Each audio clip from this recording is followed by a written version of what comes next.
Hi, I'm Paige Fluker, and this is my week one business model overview.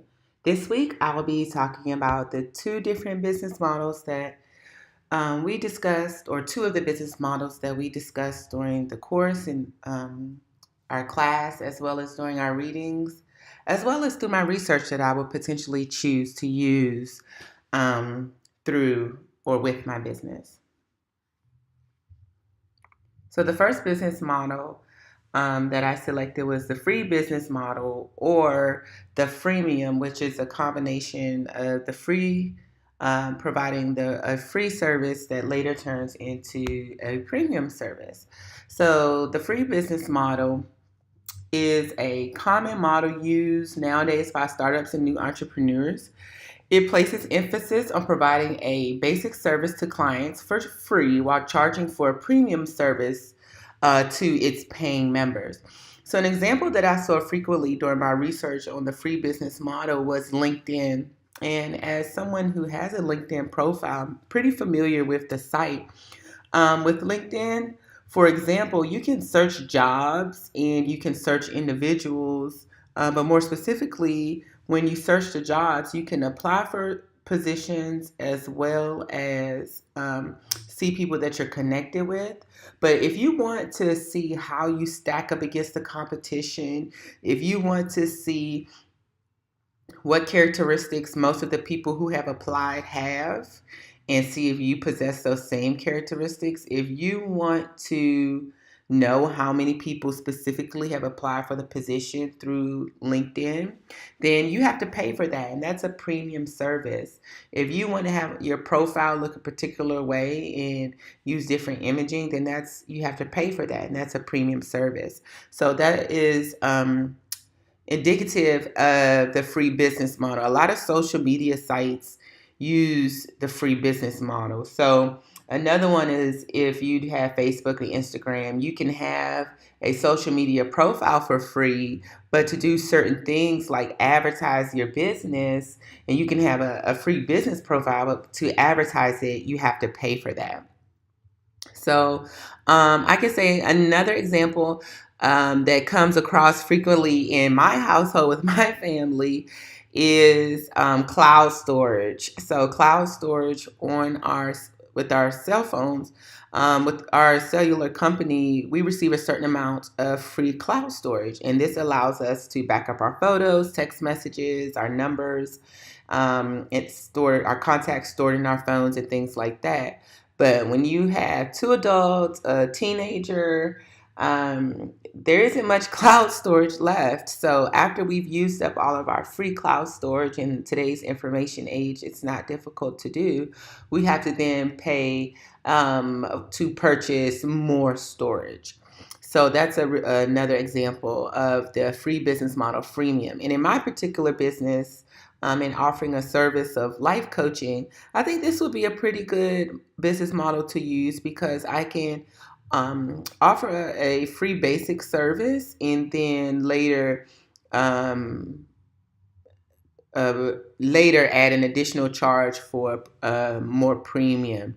Like, for example, maybe for free every twice a month, I'll hold a group session live on Facebook or live on Instagram, and that's a free monthly or free weekly session. And I'll talk about certain things just in that one session, but to go in more depth about it, then you'd have to pay for the premium to talk more specific or to get step by step to help in that particular area. So the other model that I selected was a subscription business model. And that's kind of why I was getting a little tongue tied because I was kind of going into the subscription model at the end there when I was saying that they could kind of upgrade for a premium service. And I think these two go well because in my particular business, I would suggest that they upgrade for a premium service would be the subscription service. And when they wouldn't have to wait just once a month or once a week to get this information, they could then subscribe for that type of coaching or service on a more regular basis. So a little bit more about the subscription business model.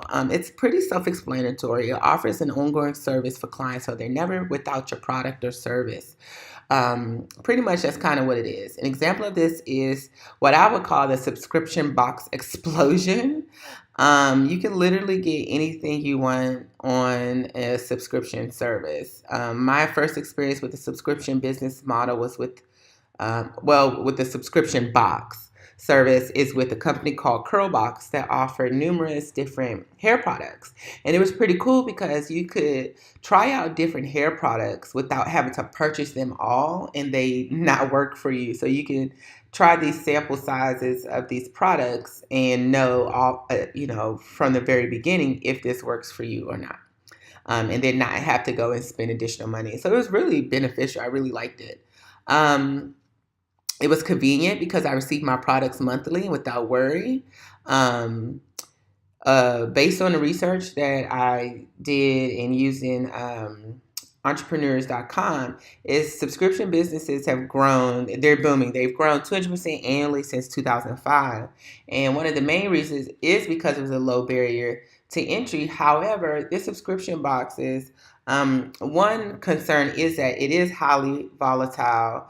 And that means, for me personally, it means to not place this as my only model, to not use this as my only model. The only way that I can get a return on investment is through subscription. That's what makes it volatile, is when businesses have set up their businesses based on this sole model. Because if you even think about just subscribing to email content, oh my goodness, it is a hassle it's easy to unsubscribe, but just the simple fact that you have to do it when you're tired of unwanted emails or unwanted content.